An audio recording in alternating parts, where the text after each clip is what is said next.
Lição de número 37, capítulo 38, a enfermidade de Ezequias.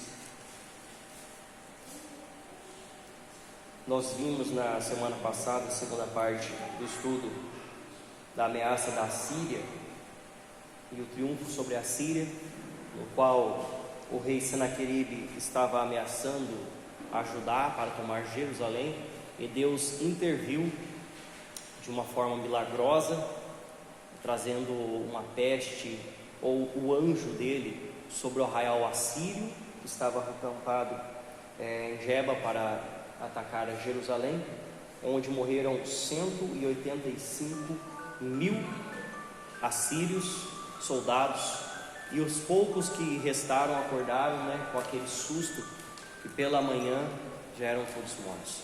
Aí o rei da Assíria volta para a sua terra, e ele é morto por seus dois filhos, seu filho Adramaleque e Sarezer, e o filho Esar-Adon toma o seu lugar no reino. Então isso aí é um resumo que nós vimos semana passada, e hoje nós vamos mudar um pouco o foco, entrando no texto do capítulo 38, nós vamos ler do 1 até o 22, é o capítulo todo, que tem como título a enfermidade de Ezequias. Também vai falar um pouquinho sobre a questão da invasão, alguns versículos aqui. Amém? Então, eu vou ler o primeiro versículo aqui. A palavra de Deus diz assim: naqueles dias Ezequias adoeceu de uma enfermidade mortal. Veio ter com ele o profeta Isaías, filho de Amós, e lhe disse: assim diz o Senhor, põe em ordem tua casa, porque morrerás e não viverás. Bom, então, esse texto, a maior parte dele, a partir ali do versículo 9, é um cântico que Ezequias faz, que você consegue perceber a forma com que ele está falando aqui, parece um poema, até o versículo 20, e os outros versículos são narrativas da história.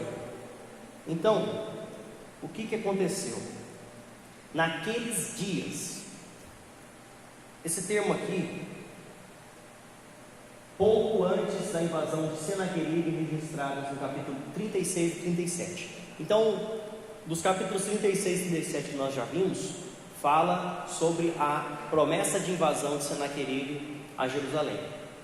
Então, nesses dias, pouco antes disso acontecer, vem Isaías com uma notícia que abalou o rei, que já estava preocupado com a invasão.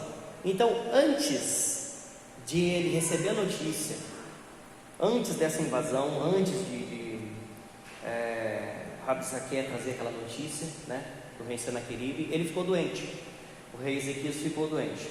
E a enfermidade dele era uma enfermidade mortal. Na Bíblia, não fala que enfermidade é. Aqui não relata qual que é a enfermidade.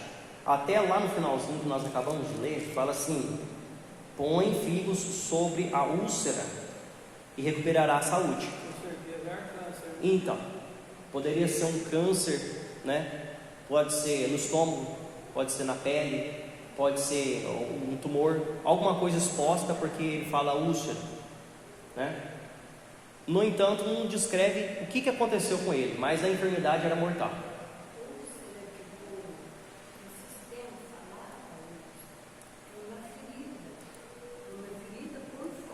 Sim, isso.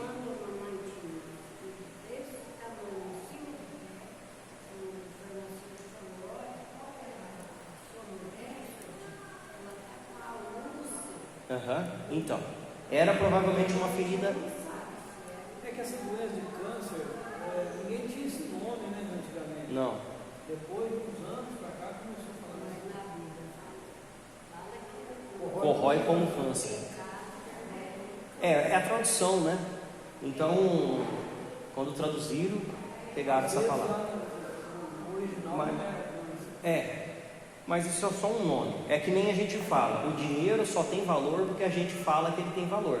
A gente dá um nome para uma coisa e aquilo se chama isso, mas quem deu o nome para aquilo foi nós mesmos, Então, se você não tiver riqueza no país suficiente para valer o valor do dinheiro, o dinheiro não vale nada.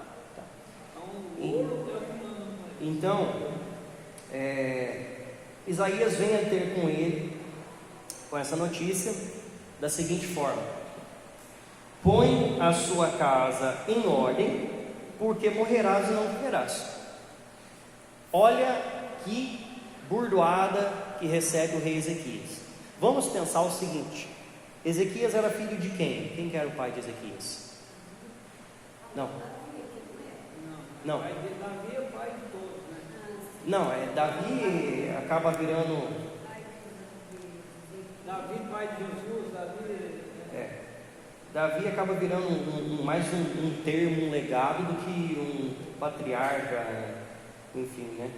Quem que era pai de Ezequias? Quem lembra aí?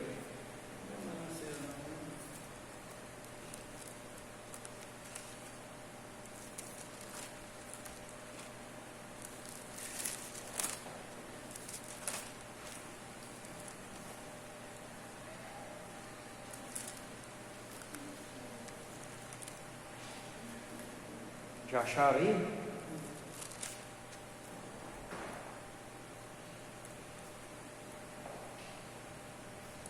O pai de Ezequias, vocês podem conferir lá no capítulo 18 de 2 Reis, é Acás. Acás foi um homem mau diante de Deus.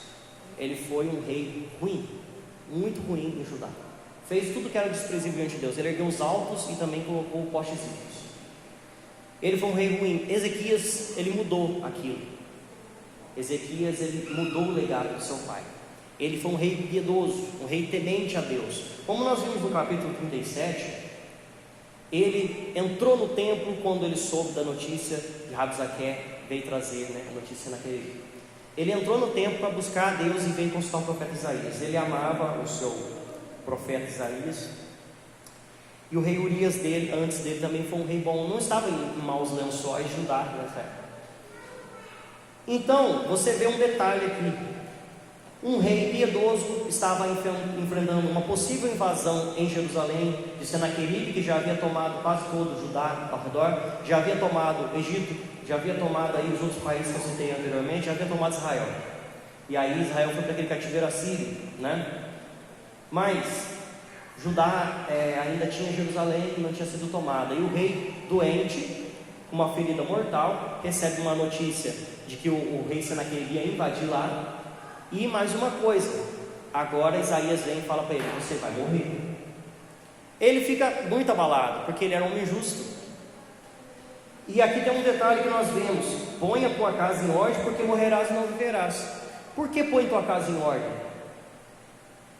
O rei, o sumo sacerdote Eli, ele era um sacerdote ruim? Não fala na Bíblia que ele era um sacerdote ruim. Aliás, ele criou Samuel. Ele era irresponsável. Ele criou Samuel muito bem criado. Por causa dos filhos, ele disciplinou. Mas a família dele era indisciplinada, era uma família que não temia Deus. Os filhos dele faziam coisas abomináveis dentro da igreja, dentro do templo, coisas abomináveis. E nós vemos aqui que a família de Ezequias também não temia Deus, não servia a Deus de forma consciente. Põe tua casa em ordem, tua casa está bagunçada, faz a última coisa que você tiver que fazer, porque você vai morrer. É isso. Então, vem Isaías com a notícia que abalou o rei, já estava preocupado com isso. Pode passar. Oração de fé. Então virou Ezequias o rosto para a parede e orou ao Senhor. Virou o rosto para a parede. Vamos tentar imaginar que ele estava numa ferida mortal, ele estava prestes a morrer. Ele estava como? Estava deitado. Ele estava deitado numa cama, num leito de morte, vamos falar assim. Já estava sabendo a notícia, né? Ele vira de lado, deitado. Ele não botou o joelho no chão, ele não clamou em línguas, Ele não levantou e ficou se movimentando enquanto lia a Torá. Ele não fez nada disso. Ele só virou de lado na cama, chorou amargamente, chorou muito, porque a palavra de Deus fala que Deus viu as lágrimas dele. Chorou e orou a Deus e disse: lembra-te, Senhor, peço-te que andei diante de ti com fidelidade. Uma vez uma pessoa dando estudo disso aí, mas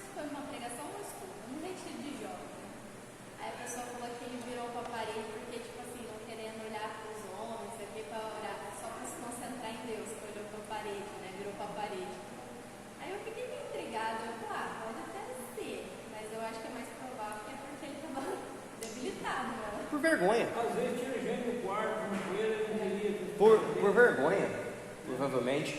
A pessoa quando vai chorar não quer que o outro veja. Ele recebeu uma notícia que na hora já abalou ele. Ele virou o rosto para não mostrar a tristeza. E foi orar. Não, e ele estava doente, né? Tinha gente lá o tempo inteiro cuidando dele no quarto. Os curandeiros, né? Então, ele fala assim: andei diante de ti com fidelidade. Olha a ousadia que ele chega diante de Deus. Andei diante de ti com fidelidade. Ele fala: eu fui uma pessoa fiel a ti, com inteireza de coração. Ele foi, porque senão Deus reprovava ele. Inteireza de coração quer dizer que a pessoa se entrega por inteiro a Deus. Inteireza de coração, coração devoto a Deus, né? A palavra de Deus fala: quem subirá ao monte santo do Senhor? Aquele que é limpo de mãos e puro de coração. Então, inteireza de coração. Eu fiz o que era reto aos teus olhos e chorou muitíssimo. Essa foi a oração diante de Deus. Ele só falou isso. Ele falou isso. Deus ordena ao rei que coloque sua casa em ordem, o que nos indica que a sua família poderia não ser temente a Deus tanto quanto ele era. Sua oração foi algo marcante. Ele se vira para a parede, provavelmente deitado na cama, e apenas pede a Deus em lágrimas. Pode passar? Então veio a palavra do Senhor a Isaías dizendo: vai e dize a Ezequias: assim diz o Senhor, o Deus de Davi, teu pai. É por isso que você falou de Davi. Deus de Davi, teu pai.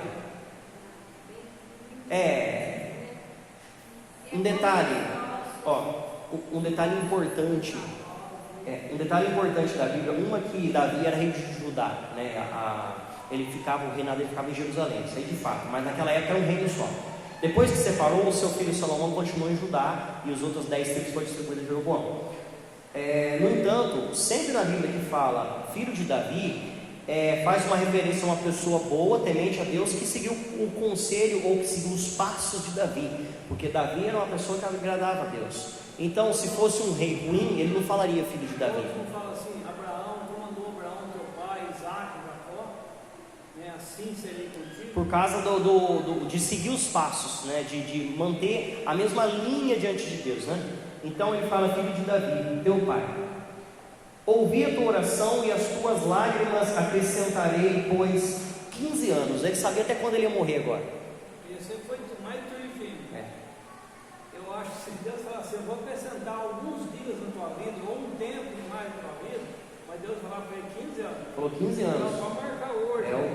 Marca hoje, domingo, dia tal, daqui 15 anos certinho você morre. É bom que a pessoa se prepare. Mas é bom nada.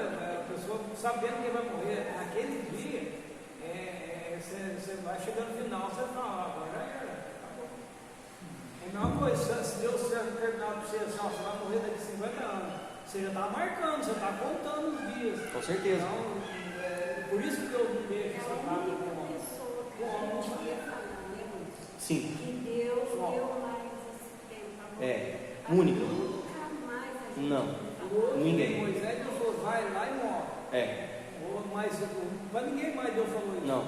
Não deu a barra. E o versículo 6 ele complementa: livrar-te-ei das mãos do rei da Assíria, a ti e a essa cidade. Ele de novo, né, confirma aquilo que tinha falado no capítulo anterior, lá no versículo 35. A ti e essa cidade. Então, 15 anos contados a partir de 701 a.C. Então, a partir de 701 a.C., 15 anos depois, foi quando ele morreu. Então, a gente sabe a data certinha de quando Ezequias morreu, né? Então, quando Ezequias orou sobre a sua enfermidade, Deus ainda promete levar a Jerusalém e impedir o ataque de Senaqueribe, e ainda confirma com um sinal a certeza de sua palavra. Agora vem um sinal daquilo.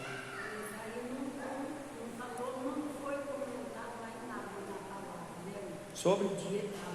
Não. Só anunciou que era 15 anos, mas quando ele morreu, aí não foi comentado. A data? Foi, né? Foi porque sempre que morria o rei, né? Quer ver? Não fala aqui. Não, na Bíblia não. Pode falar na data substituído por outro rei, né? Morreu Isaías, reinou no lugar dele e tal, Ezequiel e tal. Sim. Mas só que aqui na Bíblia não fala. A morte desse foi da Como ele morreu? que Deus anunciou a morte dele, que aqui A senhora fala a forma com que ele morreu. Não fala da forma com que ele morreu. Ah, não fala. Se ele morreu doente, se ele morreu de infarto. Não. Realmente. Com certeza ele infarto. É. Morte marcada. Deve ter sido melhor do que seria agora, né? Provavelmente. Não fala. Geralmente não fala, né? É difícil. Só se ele fosse morto à espada, alguma coisa assim, aí geralmente falava. Então aí ele dá para ele um sinal, ele dá uma confirmação da palavra. Olha como que Deus foi bom para ele. você diz que ele de Acabe, né? Filho de Acás. De Acabe. Acás. E não contou o tamanho. Acho que Não. Então, você achou rei ou crônica? Segunda Reis, capítulo 18. Tem crônicas também. Leia aí. Acha aí, Segunda Reis 18. a mãe dele chama Abi. Abi. É Abi, né? Abi. A mãe. Eu não lembrava disso aí. Versículo 7 e 8. Ser-te-á isto da parte do Senhor como um sinal de que o Senhor cumprirá essa palavra que falou. Então Deus promete para ele que ele viveria 15 anos contados, né? De 701 foi até 686, né? 15 anos. E fala para ele que ele ia livrar ele das mãos de Senaqueribe e a cidade também. E dá um sinal, confirmando. Olha como que Deus amava ao rei Ezequias, confirmando para ele que isso aconteceria. Então ele fala assim: eis que farei retroceder 10 graus a sombra lançada pelo sol declinante do relógio de Acás, o pai dele. Assim retrocedeu o sol 10 graus que já havia declinado, já havia descido o relógio e ele voltou. Se a gente acha que o calendário nosso é bagunçado por causa desse negócio de ano bissexto, por causa dessas bagunças que aconteceu aqui, né? Se você pegar, teve uma época em que o Josué estava lutando e parou o meio-dia, ficou lá até acabar a batalha, que a gente não sabe quanto tempo ficou lá bagunçado esse relógio aí, porque a batalha demora para acabar. E também aqui de novo o relógio mexe. Isso aqui não é uma coisa assim que aconteceu na sombra do relógio, não, aconteceu no planeta inteiro. Mudou o relógio do mundo inteiro, mudou o horário do mundo todo. E voltou 10 graus ali, fala, né? Os 10 graus, não sei quantos minutos é, tem uns que especulam, falam que é meia hora, tem uns que falam que é mais, tem uns que falam que é menos. Isso aqui foi um sinal daquilo que Deus. Ele fala graus, não fala minutos, dia, não fala. Que ele recebeu 701 a.C., 701 AC, e ele morre 15 anos depois. Então, literalmente, ao original quer dizer escadaria de Acás. Aí tem essa questão, né? Um lance de escadas, então não fala que é um relógio, um lance de escadas voltado para o oeste, no qual normalmente o sol declinante, né? Quando o sol ia descendo, o sol declinante é porque ele está se pondo, fazia com que uma sombra se movesse para cima. Então o sol declinava, a sombra do relógio subia, mas em vez dela subir enquanto o sol veio descendo, ela também desceu. Isso não faz sentido nenhum, porque como que uma sombra projetada vai andar conforme o sol está vindo? A sombra, ela é contrária ao sol. Se você botar um mastro aqui, qualquer coisa aqui, botar uma luz de cá, a sombra não vai vir para cá, a sombra vai ir para lá, né? Então a sombra estava fazendo o contrário. Isso ficou, né, como um sinal, né, daquilo. Lembra aqueles aquedutos que nós vimos lá que o Zinho mostrou para a gente, naquela planície lá que disseram água de muito longe para a cidade ali? Foi Ezequias que fez. Aqui, ó, olha você, ora, mas o sucesso de Ezequias e todo o seu poder, como fez piscinas e aquedutos, já naquela época. Ele fez o aqueduto sim, mas não é. Não pode ser aquele. Não é aquele. A água da cidade, porventura não está escrito no livro das crônicas dos reis de Judá. Ezequias dormiu com seus pais, Manassés, seu filho, reinou sobre o pai. Aquele aqueduto lá é da época de Filipe. Então aí Cesaré Manassés, ele é filho de Amós. Não, Acás. Acás. E Manassés é Filho dele. Ele reinou, foi um rei ruim. Foi ruim também. Oséias foi um rei bom, gerou Acás, que foi um rei ruim. Ezequias foi um rei bom e o filho dele, Manassés, foi um rei ruim. É por isso que Israel sofreu. Porque ele nunca seguia um 2, 3 reinados bons, né? Ali é um relógio de sol. Aquele relógio ali é chamado de relógio de Acás. Aquele modelo de relógio ali. Tá? Então, o relógio de sol, como aquele projeta a sombra, na onde você está vendo as marcações ali, né? Ali ficou bem escuro, mas assim dá para enxergar melhor. Então ele projeta as marcações ali, conforme o sol vai batendo, né? Ele vai se movendo. Lá em Curitiba tem esse relógio? Tem em Pau de Calda não. Não. Águas da Prata. Poços de Calda é elétrico. Pau de Calda é motor. Né? É motor. Aquele ali é o relógio de sol. E lá em Águas da Prata tem o relógio de sol também. E o relógio de sol é o relógio mais preciso que existe, né? Porque depende do sol para poder. Se o sol. Eu acho que esse é o relógio mais antigo. Esse aí é um modelo chamado relógio de Acás, né? Mas se não tiver sol, menos é relógio. Não, tem. Se bater uma sombra, se bater uma nuvem, não tem hora. Chovendo, acabou. Né? E à noite ele não marca também. É só de dia. Então só vai começar a marcar de dia e vai terminar no final da tarde.